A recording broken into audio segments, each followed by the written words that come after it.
Hi అండి. ఇప్పుడు మీరు చూసేది ఎయిమ్స్ హాస్పిటల్ అండి. ఇది విజయవాడ దగ్గర మంగళగిరి దగ్గర ఉంటుందండి. ఇక్కడ విజయవాడ చుట్టుపక్కల ప్రజలకి, విజయవాడలో ఉండే వాళ్ళకి కూడా చాలామందికి ఈ హాస్పిటల్ తెలుసండి. దాదాపు ఇక్కడ చుట్టుపక్కల వాళ్ళందరూ ఇక్కడికే వస్తారు. వైద్యం కూడా చాలా బాగా జరుగుతుంది. చాలా తక్కువ ప్రైజెస్‌కి చాలా తక్కువకి మనకి ఇక్కడ వైద్యం చేస్తారు. ఫస్టు ఏబీహెచ్ఏ యాప్ డౌన్లోడ్ చేసుకోమంటారండి. అది అయిపోయాక మనని లోపల పంపిస్తారు. లోపల ఎంట్రీ ఫీజు వచ్చేసి రూ. 10 అంటే డాక్టర్ కన్సల్టెన్సీ ఫీజు వచ్చేసి రూ. 10 అండి. అక్కడ మనకి ఏంటో ప్రాబ్లం కనుక్కొని ఆ డాక్టర్ దగ్గరికి వాళ్ళే ప్రిఫర్ చేస్తారండి. ఆ డాక్టర్ గారు కూడా అక్కడే అవైలబుల్‌లో ఉంటారు. మనకి ఇంకా బెటర్ ట్రీట్మెంట్ జరుగుతుందండి. ఫర్దర్‌గా టాప్ మోస్ట్ అని చెప్పొచ్చు. చాలా బాగా చేస్తారండి.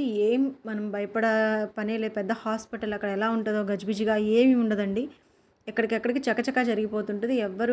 మనకి అక్కడ ఉన్నవాళ్ళు కూడా దాదాపు హెల్ప్ చేస్తూ ఉంటారు. ఏదైనా తెలియకపోయినా చెప్తారు. మనం దేనికి ఈజీగా వెళ్ళొచ్చండి. ఈజీగా ఏం తెలియని అన్నీ చాలా తక్కువ కాస్ట్ అండి. చాలా అంటే చాలా తక్కువ కాస్ట్. బెటర్ ట్రీట్మెంట్ జరుగుతుందండి. ప్రతి టెస్ట్ వాళ్ళే చేస్తారు. అక్కడే అన్నీ అవైలబుల్ ఉంటదండి. ఫుడ్‌కి కూడా మనం ఏమి ఇబ్బంది పడరు.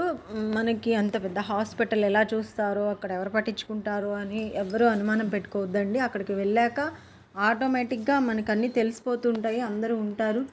హెల్ప్ చేస్తారు. కొంతమంది మనకి అక్కడ